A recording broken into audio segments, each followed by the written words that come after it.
শুভ কাজে যাওয়ার সময় বিড়ালের রাস্তা পার হওয়া কিসের লক্ষণ? আমাদের দৈনন্দিন জীবনে এমন অনেক ঘটনা ঘটে যা নিয়ে আমরা নানা রকম বিশ্বাস ও কুসংস্কার পোষণ করি।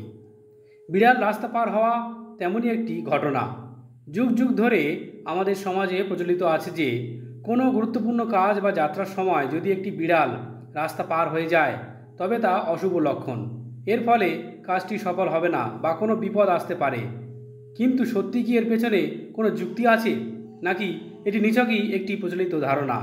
এই প্রশ্নগুলোর উত্তর খুঁজতে আমরা হিন্দু শাস্ত্র এবং জ্যোতিষশাস্ত্রের গভীরে যাব। এই প্রাচীন শাস্ত্রগুলো এই বিষয়ে কি ব্যাখ্যা দেয় এবং সাধারণ মানুষের জীবনে এর আসল অর্থ কী তা সহজ ভাষায় তুলে ধরা হবে। হিন্দু শাস্ত্রের দৃষ্টিকোণ।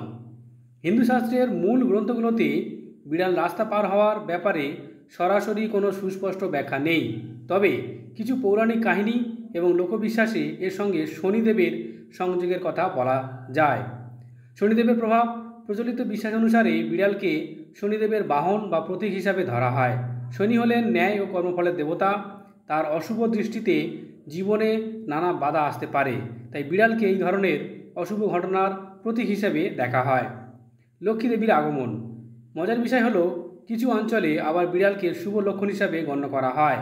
বলা হয়, বিড়াল বাড়িতে প্রবেশ করলে বা দেখা গেলে তা লক্ষ্মী দেবীর আগমনের ইঙ্গিত দেয়, যা ধন সম্পদ ও সৌভাগ্য নিয়ে আসে। জ্যোতিষশাস্ত্রের ব্যাখ্যা।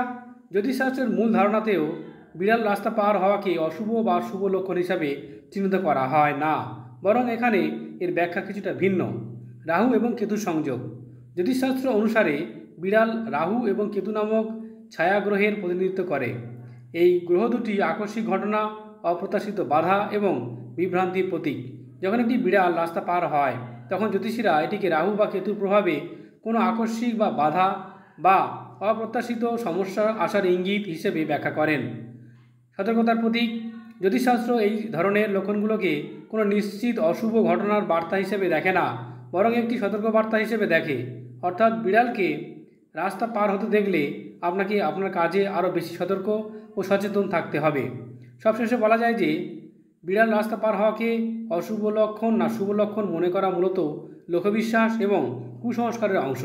হিন্দু বা জ্যোতিষশাস্ত্রের মূল ধারাতে এটি সরাসরি কোনো অশুভ লক্ষণ হিসাবে বর্ণিত নয়, বরং কিছু বিশ্বাস অনুসারে এর সঙ্গে শনি বা রাহু কেতুর সংযোগ স্থাপন করা হয়েছে, যা মূলত সম্ভাব্য বাধা বা অপ্রত্যাশিত ঘটনার ইঙ্গিত দেয়। সুতরাং এই ধরনের কোনো ঘটনার সম্মুখীন হলে অযথা আতঙ্কিত না হয়ে শুধুমাত্র সতর্ক থাকুন।